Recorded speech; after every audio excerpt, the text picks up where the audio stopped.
Gálatas 6, a partir do verso de número 1.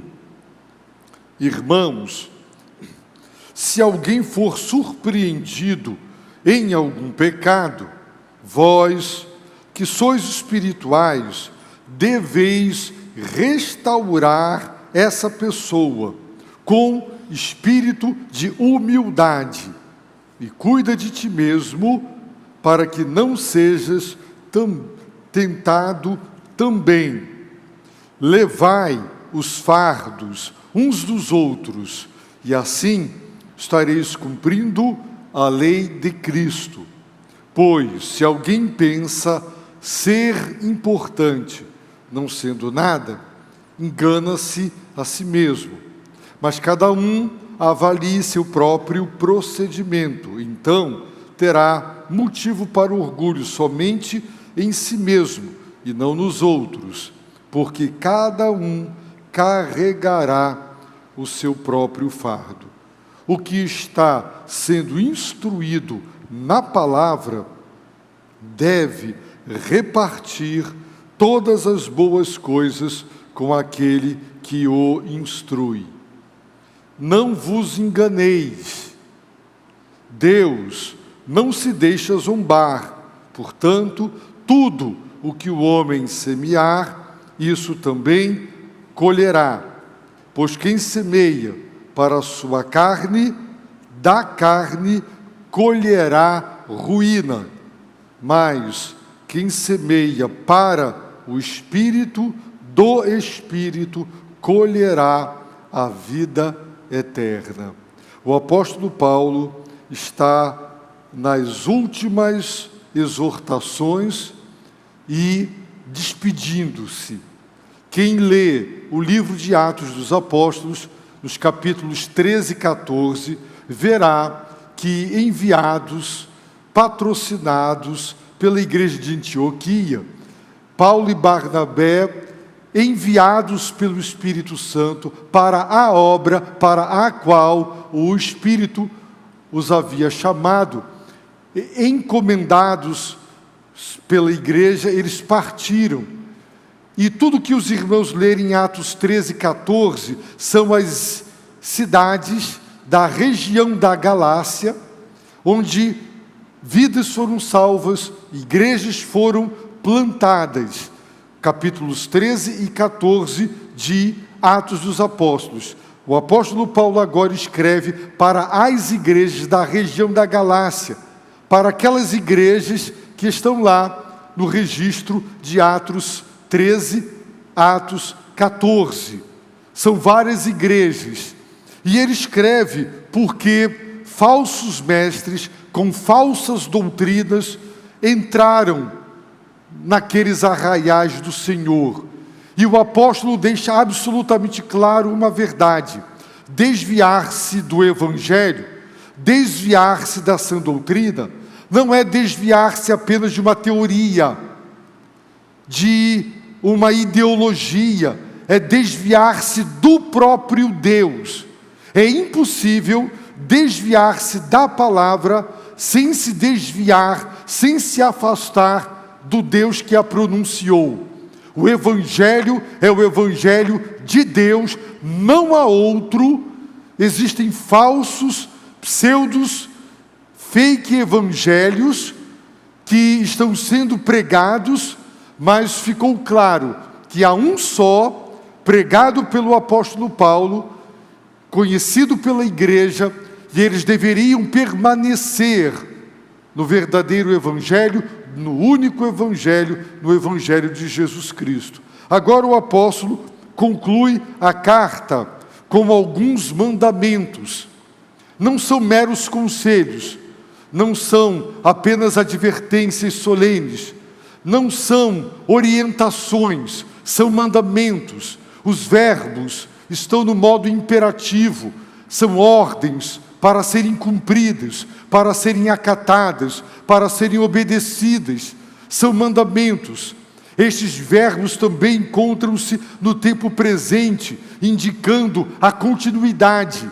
Não podem ser interrompidos, a obediência não pode ser interrompida. devemos obedecer continuamente, ininterruptamente, todos esses mandamentos. É para fazer em prática da nossa vida diária, do nosso viver cristão. Todos os dias, todo o tempo todo. E quais são eles? O primeiro mandamento: restaurai. Esse é o nosso primeiro dever.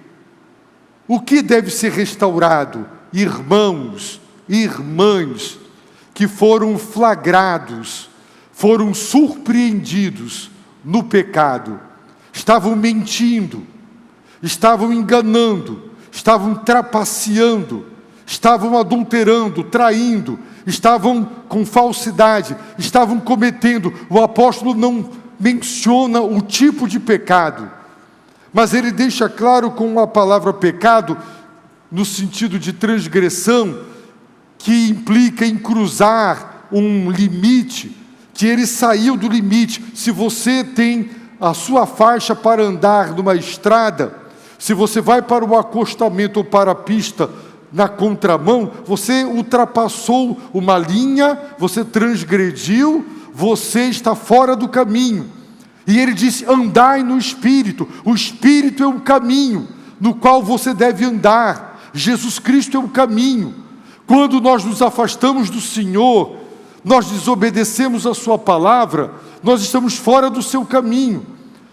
Todo e qualquer irmão ou irmã que for pega com a boca na botija, surpreendido em algum pecado, vós, os espirituais, aqueles que andam no Espírito, que são guiados pelo Espírito, em cujas vidas o fruto do Espírito é uma verdade concreta.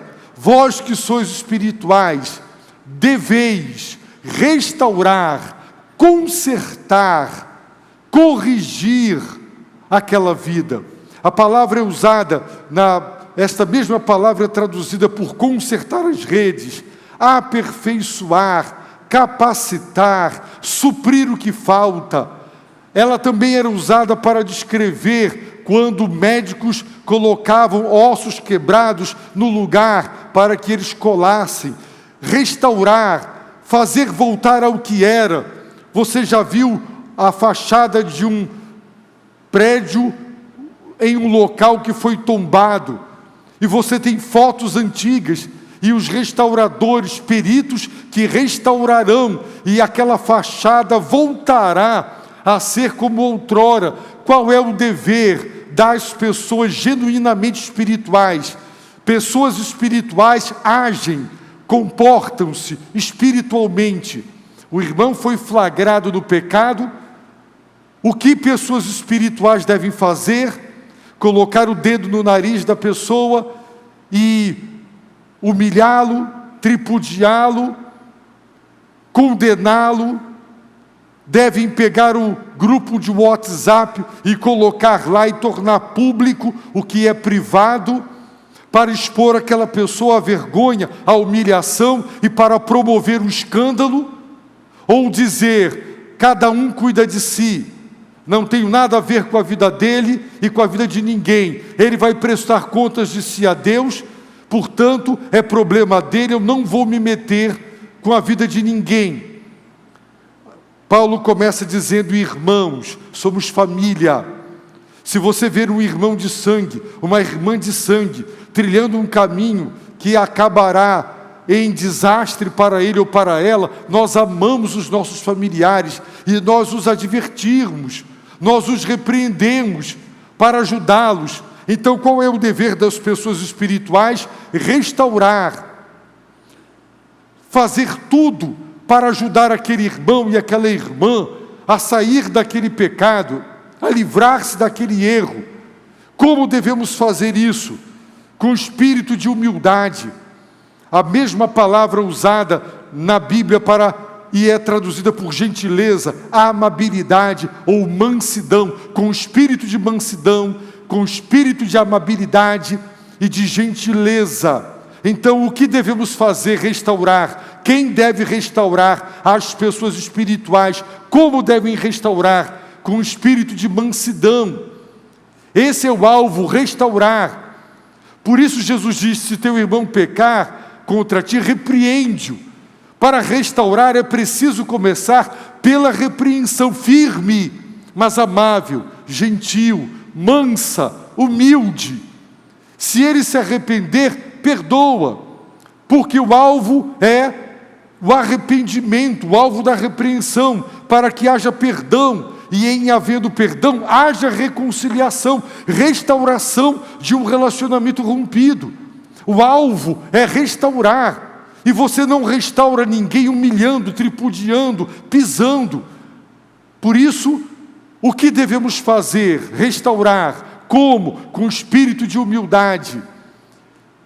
E quem deve fazer isso? Vós, que sois espirituais, guiados pelo Espírito, cheios do Espírito. Então o apóstolo nos adverte: cuida de ti mesmo, para que não sejas tentado também. Deixando claro que, antes deste irmão cair em pecado, ele foi tentado. E porque parou de orar, de alimentar-se da palavra, de fortalecer-se no Senhor e na força do seu poder, ele caiu. E se eu não cuidar de mim mesmo, quando tentado, eu também farei o que ele está fazendo, o que ela está fazendo. Poderei, inclusive, fazer muito pior. Então cuida de ti mesmo, porque a tentação é uma realidade para todos nós, de modo que não caiamos nos mesmos pecados, em virtude das tentações. O primeiro mandamento, restaurar. É verdade que há pessoas presunçosas, soberbas, e muitos dizem: eu não vou repreender ou não tentarei restaurar este irmão ou esta irmã, porque é uma pessoa que não admite erros, é uma pessoa soberba, altiva, jamais dá o braço a torcer. Se eu a abordar ou o abordar, dirá: cuide da sua vida, me dará um fora. Poderá ser agressivo, e muitos, em virtude deste tipo de reação, se desestimulam no ministério da restauração dos que são flagrados em pecado. Mas nós devemos cumprir a nossa parte, mesmo que essa seja a reação dele ou dela.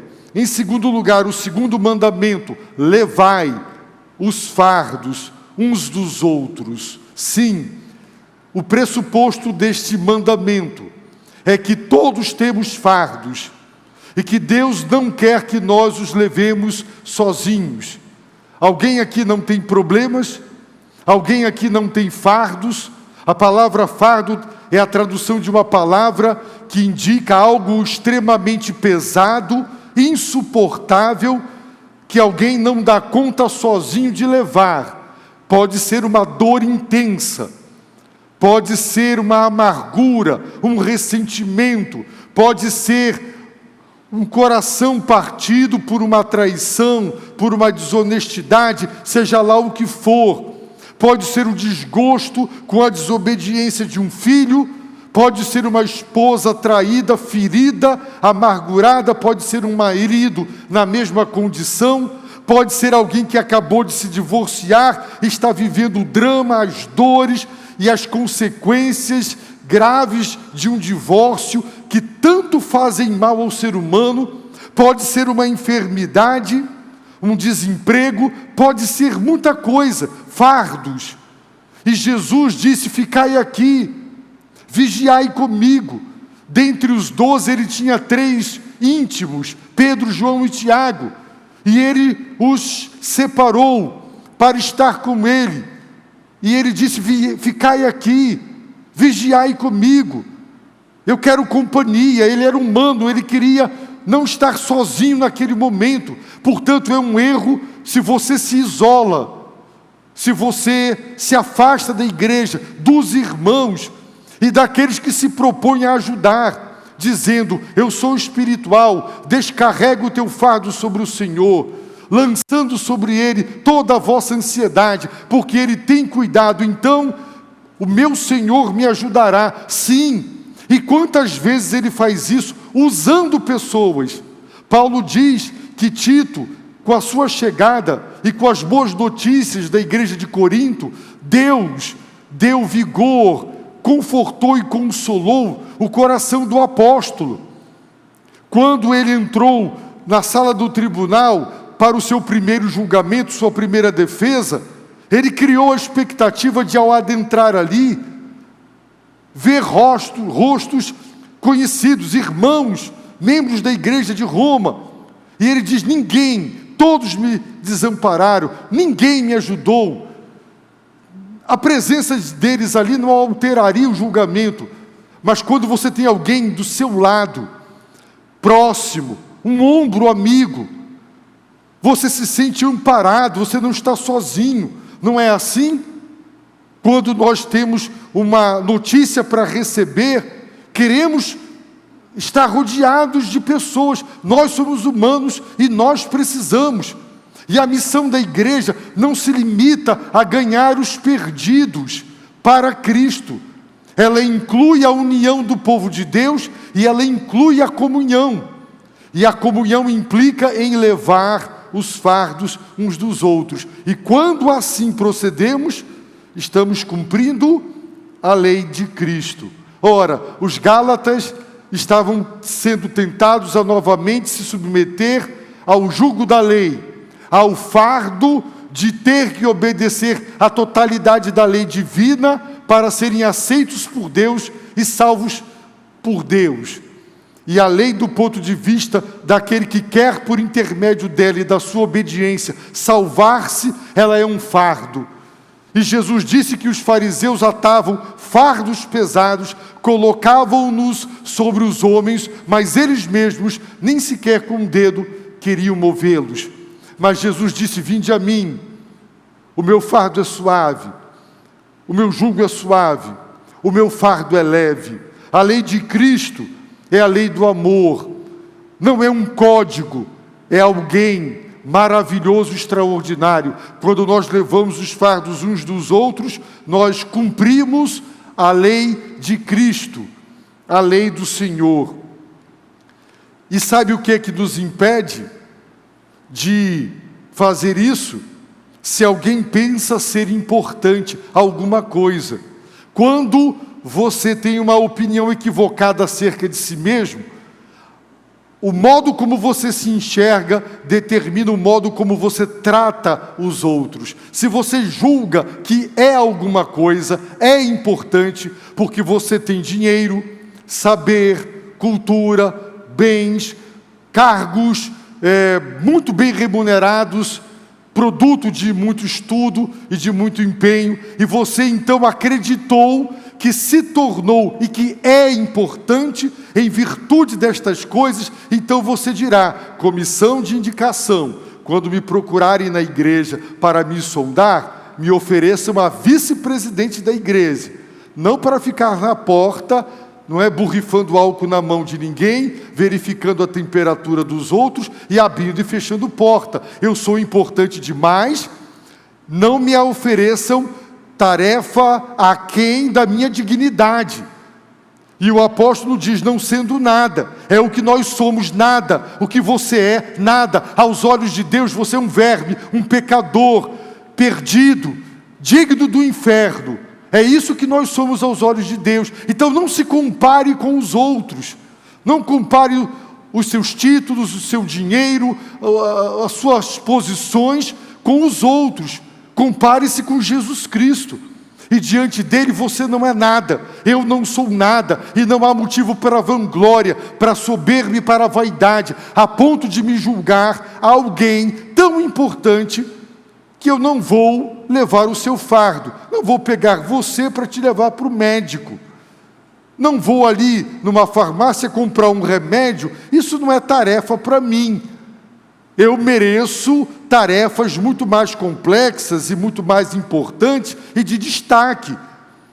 Portanto, o que nos impede de cumprir a lei de Cristo é essa soberba venenosa, é este orgulho odioso, é esta jactância hedionda que há dentro de nós e faz com que pensemos que somos alguma coisa, quando nós não somos absolutamente nada. Mas o terceiro mandamento, cada um avalie. O verbo no grego indica aprovar depois de testar. Primeiro submeta a teste e só dê aprovação se passar no teste. Então, avalie o seu próprio procedimento, literalmente obras. A mesma palavra que é usada em outros textos, quando Jesus denuncia os que praticam boas obras, com o propósito de serem vistos pelos homens. Quando em outros textos, nós, diante de Deus, prestaremos contas das obras que praticamos. Portanto, cada um avalie, e esse é o terceiro mandamento: submeta o seu procedimento, aquilo que você faz, julgue o que você faz, avalie, e se for aprovado, você só terá de motivo para orgulho somente em si. E ele diz aqui à frente: longe de mim orgulhar-me, a não ser na cruz de nosso Senhor Jesus Cristo. Nenhum de nós deve se comparar com os outros para se exaltar, menosprezar e desprezar quem quer que seja. Sabe por quê? Porque cada um carregará o seu próprio fardo. Agora a palavra fardo, o que parece uma contradição, cada um carregará o seu próprio fardo, com o mandamento, levai os fardos uns dos outros. Aqui a palavra fardo é a tradução de uma palavra que era usada para descrever a mochila do soldado, algo que você pode carregar, algo que você pode levar, e esse fardo é a sua vida, é o seu procedimento, é o seu caráter. Quando você estiver diante de Deus para ser julgado, para receber a retribuição de vida diante do que você praticou, o bem ou o mal. E quando chegar diante de Deus, não adianta dizer: Deus, deixa minha mãe, meu pai, minha mulher levar esse fardo. Cada um prestará contas de si a Deus, e nessa hora, o teu fardo, a tua vida, você prestará contas com Deus, e nesse momento ninguém pode. Cristo levou o nosso fardo, Ele é o Cordeiro de Deus que tira o pecado do mundo. 1 Pedro, Ele levou sobre si, porque tirou de nós, Ele levou sobre si o fardo do nosso pecado, da nossa culpa e da nossa condenação. Ele fez isso. Mas quando estivermos diante dEle para sermos julgados e receber as recompensas de retribuições, cada palavra frívola que saiu de sua boca e de minha boca, nós prestaremos contas com Deus. Então, avalie o seu próprio procedimento. E se você perceber que o seu caráter, a sua conduta, aquilo que você faz, não é feito com a intenção certa, com a motivação correta e para a glória de Deus, reprovado, conserte-se com Deus, porque cada um carregará o seu próprio fardo e prestará contas com Deus. Então o apóstolo prossegue, não é? Para o quarto mandamento: o que está sendo instruído na palavra deve repartir todas as boas coisas com aquele que o instrui. Queridos irmãos, deve repartir, é o quarto mandamento. Koinonia, o verbo, de onde vem a palavra também, a comunhão, deve ter em comum, deve ter comunhão, deve compartilhar, diz o apóstolo Paulo, as boas coisas com aquele que o instrui. Portanto, a igreja está sendo instruída pelos presbíteros. Em cada cidade, Paulo, em cada igreja, ele estabelecia presbíteros. E a missão dos pastores é a pregação. E nós, por exemplo, encontramos o apóstolo Paulo dizendo o seguinte na sua carta aos Coríntios: se semeamos entre vós as coisas espirituais, Será demais que de vós colhamos os materiais? O nosso trabalho é nos debruçar sobre a palavra, para estudá-la, para compreendê-la, e nos preparar para ensinar e pregar, e para que você dedique tempo ao ministério da palavra e da oração, do aconselhamento, da visitação, enfim, todo o ministério pastoral. Se você estiver trabalhando fora, você não poderá devotar-se à obra de Deus. Então o apóstolo pergunta: se semeamos entre vós as coisas espirituais, será demais de vós que de vós colhamos as materiais, o salário, o sustento? E ele diz: não sabeis que os que trabalham com o que é sagrado comem do que é do templo?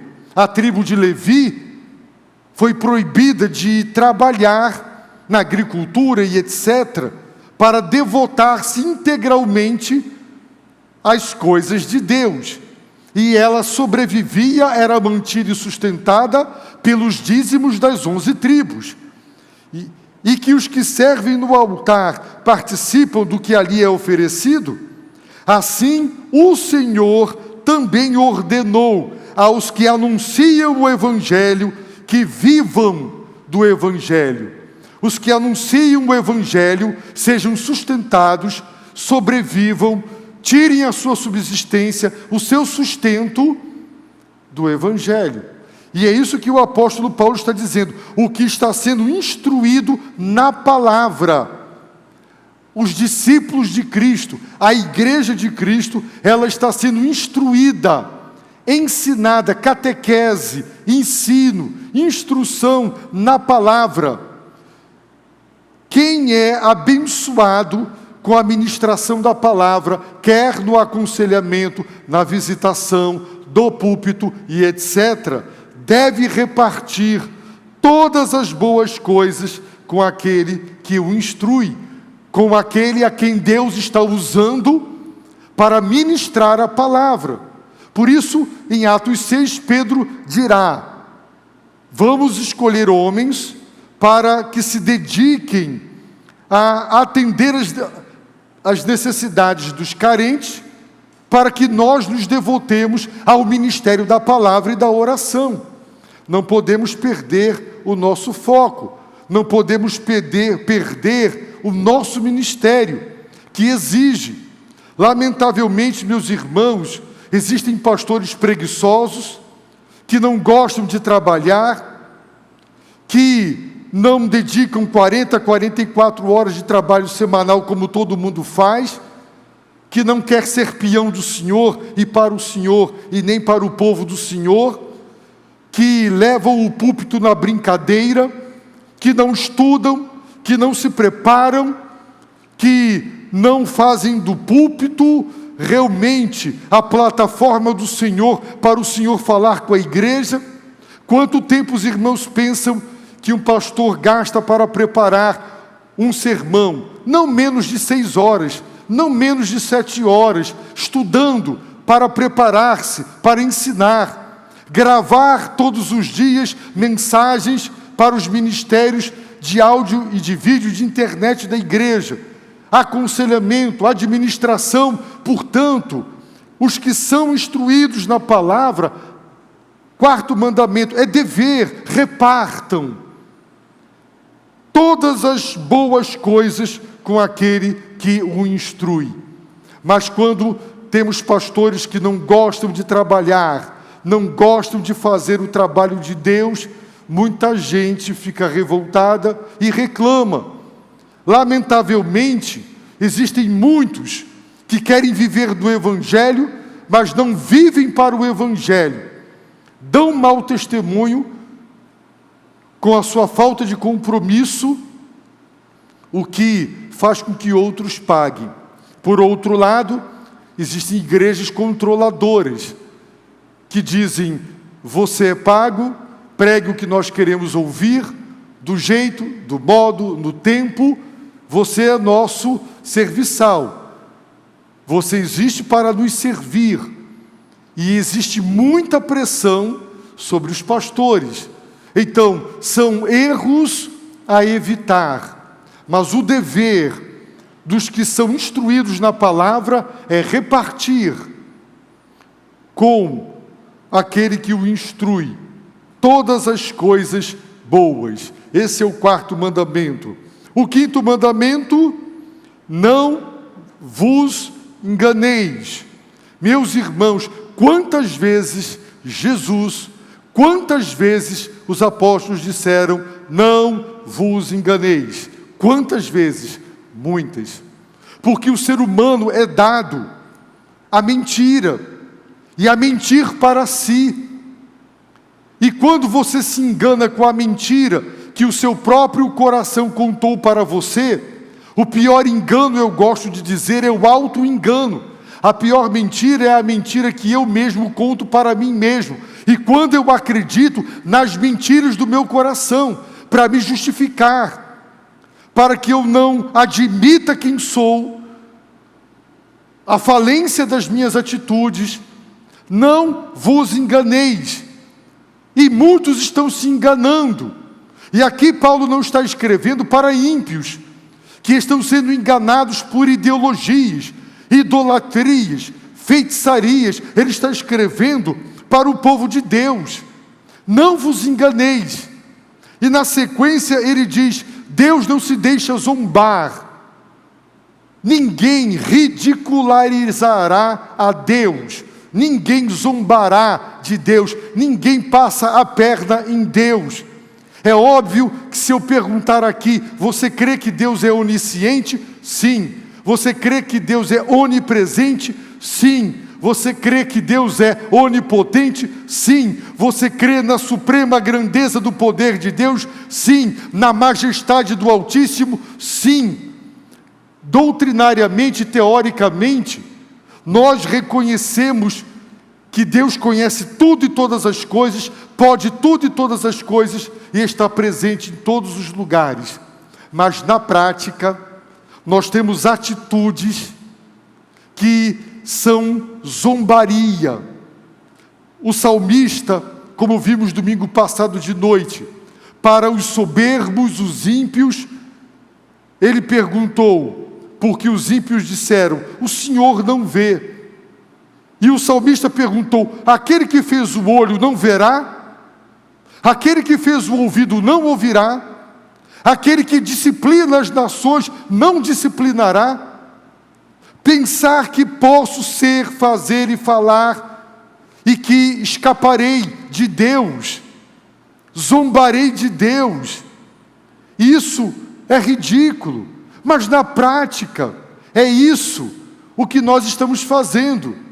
É como se você dissesse: eu quero emagrecer, eu quero que meu peso seja o peso ideal, eu quero, ao fazer os exames, que todas as taxas elas estejam lá dentro dos limites saudáveis, mas você come tudo que não presta, é preguiçoso, não faz exercícios, e você quer colher saúde, o peso ideal, com atitudes erradas.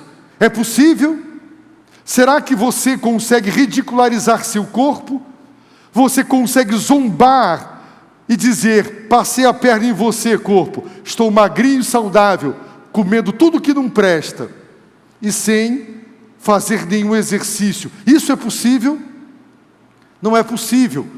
Por isso o apóstolo Paulo, ele vai exemplificar, pegando um exemplo da natureza, ao dizer: tudo que o homem semear, isso também colherá. As leis da natureza são inexoráveis. Você não pode reverter. Se você plantar abacate, você não vai colher caju.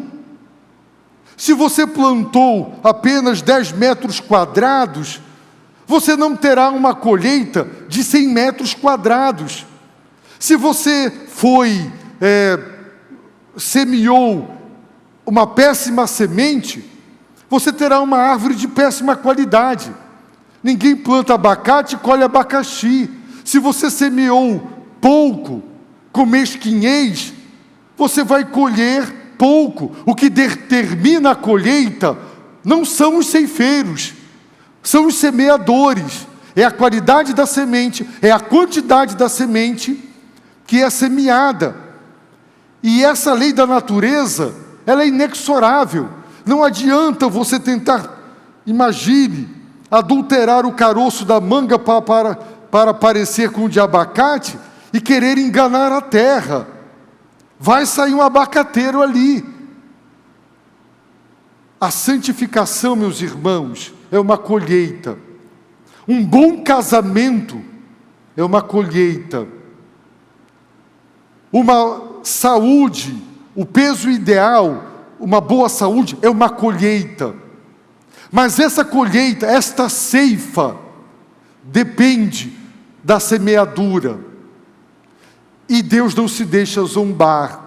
O apóstolo Paulo recorre ao exemplo da natureza para dizer que nós colhemos aquilo que nós plantamos. Se queremos resultados diferentes, atitudes diferentes.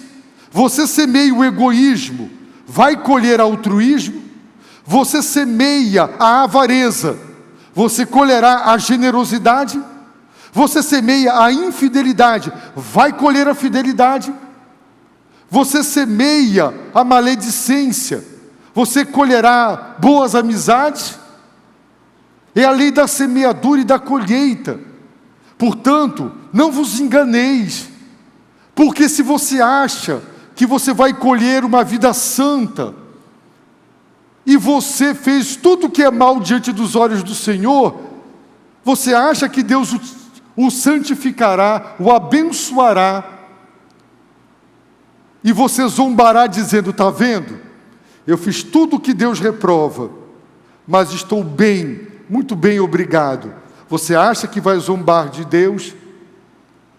Davi, homem segundo o coração de Deus, houve um momento em que ele se julgou acima do bem e do mal, e ele esqueceu que era vice-rei de Israel, e apesar de esposas e concubinas, ao contemplar uma mulher formosa banhando-se, ele disse: eu quero, traz. Depois mandou embora e provavelmente nunca mais veria ou tocaria naquela mulher. Pura cobiça, pura cobiça, pura iniquidade. Mas ele engravidou. Agora Davi vai mentir, vai enganar, vai trapacear, será falso. Ele vai semear isso. E o que foi que ele colheu? Ele colheu a morte do seu filho. Aquela morte foi castigo de Deus. Ele colheu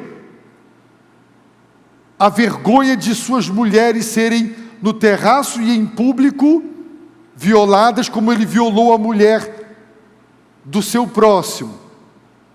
A espada que ele usou para matar o seu próximo não se afastou da sua casa. Irmão matou irmão. Davi colheu a lei da semeadura e da colheita. Saul colheu. Saul plantou a desobediência, semeou a rebelião, a insubmissão, o questionar os mandamentos de Deus e desobedecer. Ele colheu a perda do reino. É inexorável, meus irmãos. Durante 400 longos anos, pacientemente, Deus, por intermédio da voz profética, chamou o seu povo ao arrependimento. O povo de Deus não se arrependeu. E o que aconteceu? Exílio. Será que o povo de Israel zombou de Deus? Ridicularizou Deus, está vendo? Nada nos aconteceu. É provável que, talvez no meio daquele tempo da paciência, alguém dissesse: está vendo? Nada acontece. Deus não vê, Deus não percebe, Deus não está nem aí. Mas quando chegou a hora de Deus, meus irmãos, Jerusalém foi destruída, milhares de pessoas foram mortas, seus corpos apodreceram, não foram sequer sepultados, outros foram levados seminus, acorrentados para um outro país para servirem de escravos. colheram. De Deus não se zomba. Ninguém ridiculariza Deus. Você não pode plantar soberba, altivez, arrogância e vai colher as bênçãos de Deus. Porque todo aquele que se exalta será humilhado. Muito do que pode estar me acontecendo e te acontecendo pode ser uma colheita. Então, o 5º mandamento é: não vos enganeis. Se Deus diz assim: honrado entre todos seja o leito conjugal, a pureza do leito conjugal e o matrimônio, porque os devassos e adúlteros Deus os julgará. Então você decide ser imoral e adúltero, e você ri e zomba de Deus, você ridiculariza o Senhor dizendo: e aí? Nada me aconteceu. A humanidade está zombando de Deus, negando Deus de uma forma, irmãos, extremamente irreverente, blasfemando, indo para as ruas e zombando de símbolos cristãos de uma maneira mesmo imoral, indecente. Estão zombando de Deus, estão ridicularizando. Acham que ficará por isso mesmo? Não ficará. Então, não vos enganeis. Você quer colher santificação? Você quer colher um casamento abençoado? Você quer colher bons relacionamentos? Semeie as sementes certas, na quantidade certa. O apóstolo Paulo fala em 2 Coríntios 9 sobre isso. Aquele que pouco semeia, pouco colherá, para se referir às questões materiais, a pessoas que não são generosas, não dão dízimo, não dão ofertas.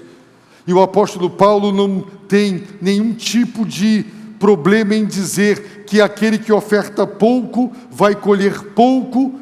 É claro que isso pode ser pego por pessoas mal intencionadas, como Satanás pegou o Salmo 91 e o recitou para Jesus, aplicando a verdade daquele salmo de maneira errada, para levá-lo a pecar. Como um marido pode dizer: esposa, seja submissa, e querer que ela seja capacho, e usar esse versículo. As pessoas podem pegar os versículos e usá-los das maneiras mais desonestas possíveis, corrompendo a palavra de Deus e usando o nome do Senhor em vão.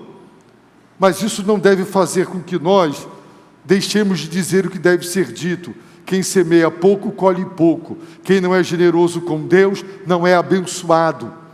Essa é a verdade. Não somos nem mais éticos e nem mais morais do que Deus. Não é troca, não é barganha, mas é uma promessa. Quem semeia pouco, pouco colherá. Quem semeia muito, colherá muito.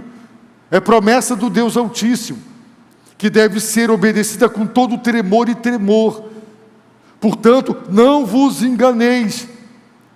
Assim como a lei da natureza, da semeadura e da colheita é inexorável, é implacável, você não altera, não acredite que a igreja colherá uma igreja avivada, espiritual, se ela vive se desentendendo, se desunindo, se mordendo, como Paulo fala aqui nesta carta dos irmãos que se mordiam. Nós não teremos a ceifa se nós não nos preocuparmos com a semeadura. E em sexto lugar, o apóstolo Paulo, ele nos diz aqui: quem semeia, aplicando aqui o mandamento, quem semeia para a sua carne, da carne colherá ruína. Quem semeia para o Espírito, do Espírito, colherá a vida eterna. Em Gálatas 5, a carne e o Espírito são forças espirituais que se degladiam, elas são incompatíveis, para que eu não faça o que eu quero. Ou eu farei o que o Espírito quer, ou o que a carne quer. Eles entram em confronto. Aqui o apóstolo Paulo diz que o nosso coração é como uma fazenda que tem 2 terrenos. A salvação em Cristo não erradicou de nós a natureza decaída e pecaminosa. Deus nos deu uma nova natureza, uma nova terra, um novo coração. E o crente decide qual semente ele quer plantar em qual terreno. Quem semeia para a sua carne? Se você semear as sementes do pecado no campo da carne, no terreno da sua natureza pecaminosa, rebelde, você vai colher do Espírito. Se você semeou para a carne, não, você colherá da carne. Não tem como colher do Espírito. O Espírito não será a fonte da colheita. A fonte da colheita, a carne. Por isso ele diz, quem semeia para a sua carne. Se você está, por exemplo, lendo e vendo pornografia, você está semeando no campo da cobiça, da corrupção. Você colherá do Espírito pureza? Não. Você colherá do Espírito a fidelidade? Não. Se você mente e engana, você está semeando onde? No campo da carne, da sua natureza pecaminosa. Se você é egoísta e você não ajuda ninguém, você está semeando neste terreno pecaminoso do seu coração, e desse terreno você colherá a ruína, a corrupção, as obras da carne, que o apóstolo acabara de mencionar no capítulo 5. Então não só você tem que escolher a semente, também você tem que escolher o terreno. Será que uma pessoa que fica vendo Big Brother, não sai de Instagram e Facebook, vai colher uma vida espiritual piedosa, se não lê a palavra, se não ora, se não ajoelha, se não se dedica a Deus e a buscar a face divina? Você vai colher do Espírito uma vida espiritual avivada, fervorosa? Não, você colherá da carne um coração cada vez mais pecaminoso, rebelde e insubmisso, porque você semeou no campo da carne, você alimentou a carne, você fez uma semeadura, e a colheita será de acordo com a semeadura. Não se zomba de Deus, não se zomba de Deus. O que o homem semeia, ele colhe. Então, aquele que semeia para o Espírito, oração, jejum, adorar, busca a face divina, ele semeia a pureza, ele semeia as coisas boas. Buscai as coisas que são de cima, e não as que são da terra. Mortificai a carne. Se você semear para o Espírito Santo, que vive no teu coração, do Espírito Santo, você colherá a vida eterna, bênção, vida em plenitude. A vida eterna é um dom de Deus, para nós pela graça divina, mas é o que nós vamos colher. A vida eterna é a vida de Deus. Deus é eterno. A vida que nós receberemos não é eterna, porque eterno é o que não tem princípio e não tem fim. E porque não terá fim, é chamada de eterna. Essa é a vida de Deus. Só Deus tem vida eterna. Mas Ele compartilha conosco a sua vida, a qualidade da vida divina é santa. A beleza, a formosura do Senhor é a sua santidade. Você não colherá um caráter santo. A beleza do Senhor, se você só fica diante do espelho, só beleza física, exterior, só. Gasta horas com o cabelo, gasta horas com a maquiagem, gasta horas na academia, gasta hora com os produtos, gasta hora para ficar bonito, bonita. Essa não é a formosura. As horas e o tanto que a gente gasta não fará com que colhamos a beleza do Senhor, que é a santidade. Por isso, meus irmãos, o provérbio que diz: semeie um pensamento, você colherá uma atitude. Agora semeie uma atitude, você colherá um hábito. Agora semeie um hábito, e você colherá um caráter. Semeie um caráter, e você colherá um destino. Vamos exemplificar? Você pensa em mentir, então você mente. Será a atitude, você vai mentir. Do pensamento para a prática. Se você tiver a atitude da mentira, você vai colher um hábito. Deu certo. Salvei a minha reputação.